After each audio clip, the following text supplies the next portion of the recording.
Let's talk about what resources are and are not available in prison.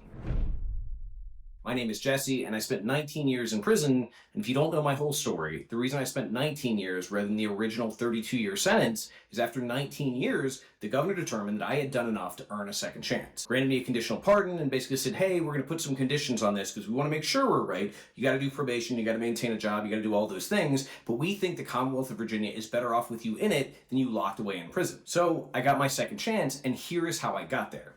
Because you go into jail, there really isn't anything. I mean, I still do work in the local jail. They do have a GED program, but there was no mental health counseling. There was no support. There were no classes. They did have 12-step programs, which were volunteers who came in from the street. And that was really meaningful for people who were trying to get clean or sober, really change their lives. But otherwise, it was just sitting in the jail block all day, every day. Then I get to prison, the first receiving prison, same thing. Didn't have anything. The library was one room that had like 15 books in it because people would just take books and not return them. They didn't have a librarian. They didn't have a permanent staff or a permanent incarcerated worker. It was just kind of a disaster. But then I got to Nottoway, which is my first major prison, and that was where I started seeing what services were available. And I want to say, this wasn't the worst of the worst. This wasn't the Supermax, Red Onion. This was just a level 4 prison that was kind of loosely run. There were programs, there was mental health, there were different people to go to, and I was one of the people who elected to basically go that path. Because in prison, there's a big stigma against going to see mental health because people either think it'll go in your record and you're going to be considered crazy, or if you're sentenced before 95, you're never going to make parole because they're going to have all this mental health record of you in the record. Basically, it's a lot of stigma around whether you should or shouldn't go, but my experience is I was on fire. Like, I couldn't live with myself the way that I was. I couldn't continue being who I was, considering the things that I'd done, and I wanted help. So I reached out to mental health. I talked to the counselors and said, I want to take every class and every program I can.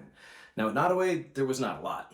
The first year in my annual review, I was determined I had to take anger management, which is really kind of funny because despite the fact that I committed a shooting, I'm not an angry person. It's very rare that I have angry outbursts. If anything, I'm actually like somebody who suppresses things. But so they demanded that I take anger management. I signed up, I submitted for the class, I never heard back. And in my annual review the following year, my counselor was looking at it and he was like, well, Mr. Crossman, we got bad news. You didn't take anger management, so I'm going to have to take some of your good time. Which basically means I'm going to have to spend more time in prison because I didn't take this class. I went through it and I said, hey, what are you talking about? Like, I submitted, and he said, well, can you show me the application? I said, well, I never got it back. I just told you that. Like, I can't show you something I don't have. Anyways, he takes my good time. He tells me I'm going to have to spend more time in prison for not taking this class. I go through the process. I write grievances. I write complaints. I write Richmond, which is a capital, basically where all the central offices are. I go through this, and finally, maybe 6 months later, I get a response. Mr. Crossman, we were in error.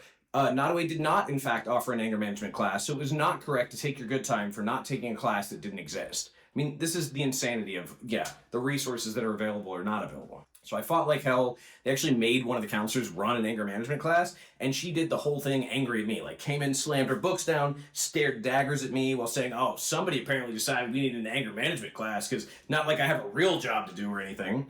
So I got a really good instruction on how to be angry and how to deal with anger poorly. But that was the first course that I had, the first class that I had while I was in the Department of Corrections. Now, after 4 years at Nottoway, actually, let me say, as far as resources, working in the factory. I worked in the wood shop, which is Virginia Correctional Enterprises, so VCE. It's a like semi-private company that does a lot of stuff for other government agencies. So like colleges, the state capitol, all these groups basically buy furniture from that at a discount, and people inside are paid still pennies, but are paid more than they would be paid in another job. They might make 55 cents an hour rather than 45 cents an hour.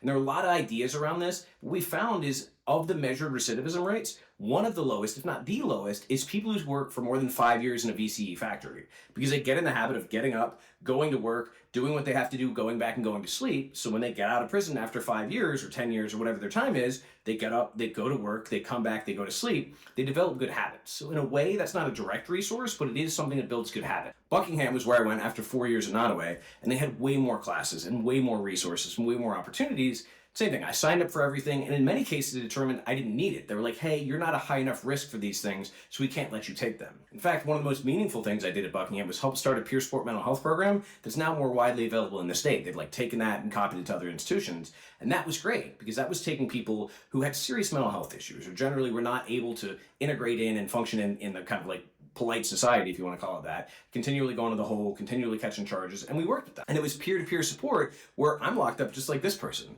And we did receive some training, and I had a psych degree, which was separate from that program, but basically it was just people helping people, and I had learned a lot of things in my time of how to deal with myself or how to get where I wanted to get, and they were able to basically receive help from that. And some of those people ended up being mentors themselves. When we talk about like college was not something that was provided by the prison system. It was not provided by the state. Me being able to go to college and get a bachelor's degree, which took 15 years, was paid for by my mom, paid for out of pocket. It was only because she was dedicated and she was able to scramble around and get the money together and figure out a way to make it work that I was able to get a college degree. Now that is no longer the case. Theoretically, there is federal money available, Pell Grant money available for people to go to school, all sorts of issues, all sorts of state agencies standing in the way of it. But in theory, you can go to college now while you're incarcerated, and that's a positive thing because giving people a path for their time and their energy ends up having much better results than locking people away and just having them stare at each other in a cell block where violence and issues arise. At that place, I wish I could have taken more. I wish I could have done more, and I did. I taught classes, I taught Spanish, I taught nonviolent communication, I mentored, I did a lot of things, but most of the time that was me having to come up with it. Me going to the psych head and saying, hey,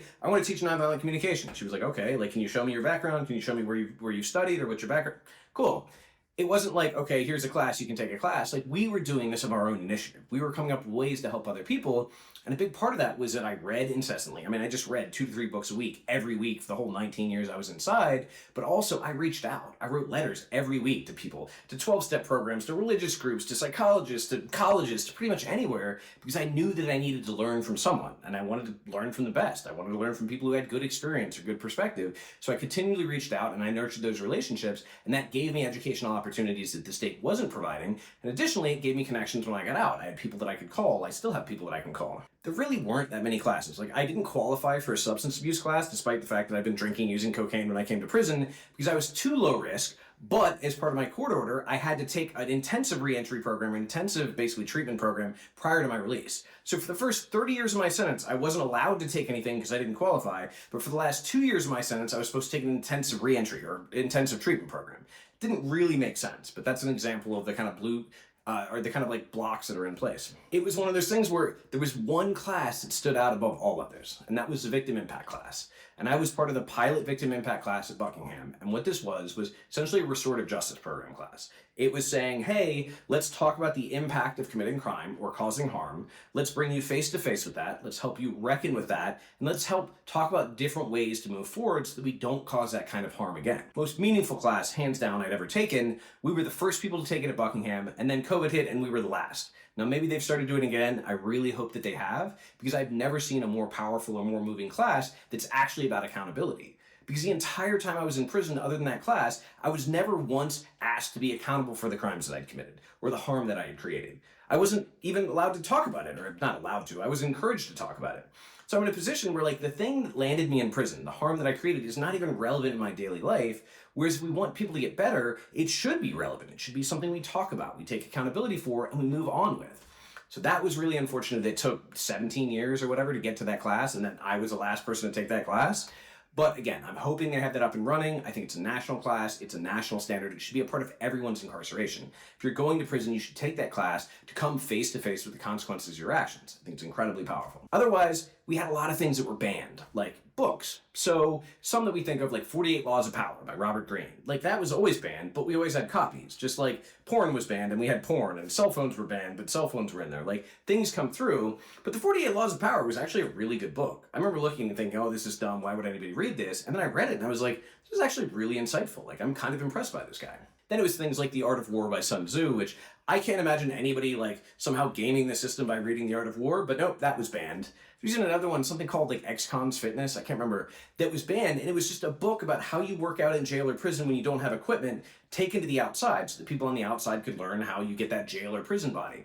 But the thing is, it's literally just about what we do in there, and they had it banned. And usually the 2 reasons books were banned were either because they taught something that would allow you to injure, disable, or kill a correctional officer or some other person. And what they said about this book, I guess they're saying, like, you're going to get strong so you can hurt somebody.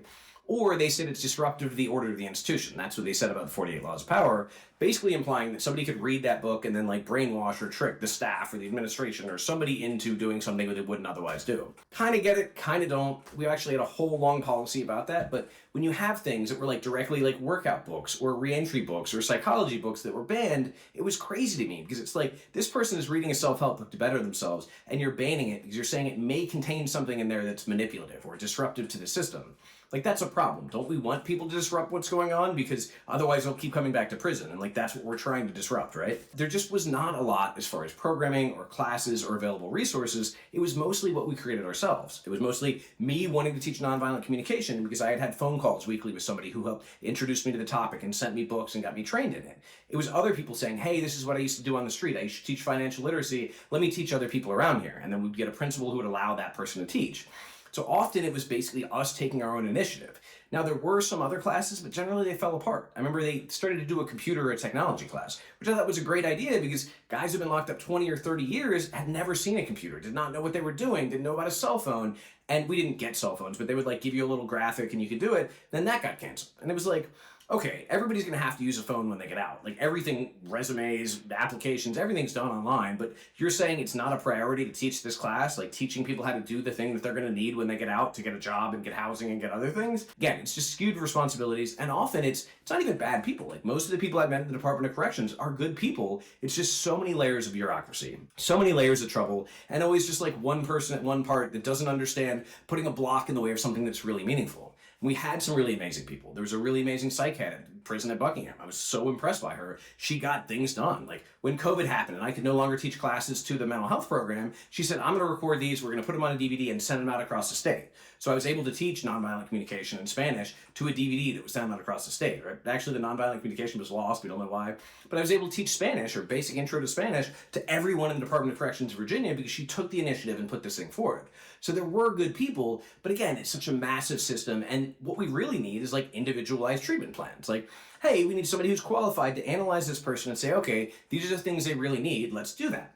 Now they have algorithms and they have tests to do that, but they're often not accurate. Again, they made me take anger management despite not having an anger issue. Like they wouldn't allow me to take substance abuse treatment despite the fact that I basically went to prison behind cocaine. So those metrics don't always work. There is a potential for there to be classes and resources there. And a lot of times it's just dumb policies that ban those. It's just like, hey, I want to do this self-help program because I'm trying to learn to recover from children of emotionally abusive parents or whatever. No, you can't do that because that would be manipulative and therefore you could, like, hey, this doesn't make sense. We actually had to sue over this. So the Publication Review Committee that bans books was banning things like Lady Chatterley's Lover and these like classic fiction books that had nothing to do with anything, or like Ulysses, which just does not make any sense. But we could get 50 Shades of Grey because it was considered like culturally relevant. So the things we could get versus couldn't get just didn't make any sense. And in many cases, they just depended on who was reviewing the book, the kind of mood they were having, and whether they actually felt like reading it. So I imagine the reason Ulysses was banned is because they were like, I don't really feel like reading James Joyce. This is crap. Let's just ban it. Nobody's going to read it anyways. As the judge pointed out in that lawsuit, according to their standards, the Bible would be banned. The Quran would be banned. Basically everything. Like, it wasn't the Constitution, but there was some other document involved in the formation of this nation that would have been banned according to the policy they had in place. And the judge was like, so this doesn't really make sense to me. DOC tried to defend it, and the judge was like, nope, this is out. You have to give me a better answer. And so they did. They put a new policy in place. And then I think within a year or two, they basically just went back to banning everything.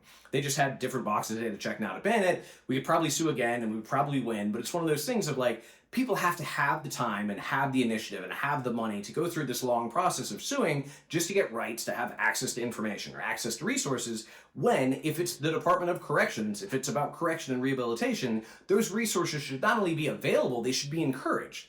Unfortunately, that's not always the case. And again, I don't think it's bad people. I don't think it's malice. I just think it's just either incompetence or I think it's just bureaucracy or layers upon layers upon layers. And I'm grateful to be in contact with people in the Department of Corrections who are trying to do better, who are reaching out. I'm going to speak at a prison next month. I spoke at a prison last month. Like, I'm being encouraged to participate because they say, hey, we need this perspective and we need this help. So there are people doing good things, and there's some states that are doing a great job, and there's some states that are doing a terrible job, let me tell you. But I am fortunate to have been in at a time where we were at least able to take our own initiative, where we had more ready access to books, sometimes legally, sometimes illegally, but I was able to get the education that I needed. I was able to learn the things I needed. I was able to become a better person, and I was able to pass that on to others. Now, I wish that would have been provided by the state, that would have been part of the prison, but in many cases that was in spite of the prison. Even so, I got to a place that I never could have imagined. Like, who I am today is a person I never knew that I could be, so I am grateful. And my goal in life is to work on freedom. I want people to be free physically from jail and prison, emotionally, mentally, free from past trauma. I want to see people be free. And part of that is I want people to be accountable. I want people to be living new lives. I don't just want somebody who's going to hurt somebody else to get out of jail or prison. All the other changes have to happen too. But what I've seen is I don't know a person who has caused harm to somebody else who isn't in pain themselves. So what I found is if we free people from the pain they're in, they then don't want to hurt anybody else because they're not lashing out. They're not in that state of just like feral craziness where they're lashing out because they think it's what they need to do to be safe. So there were not nearly enough resources. We are currently working to provide more resources. I was just in Missouri this past week recording a whole bunch of educational content that's going to be available to hundreds of thousands of people in jail and prison across the country. We are working toward it. There need to be a lot more, and there will be a lot more. But for now, it's just kind of a crapshoot on where you are and what you have access to.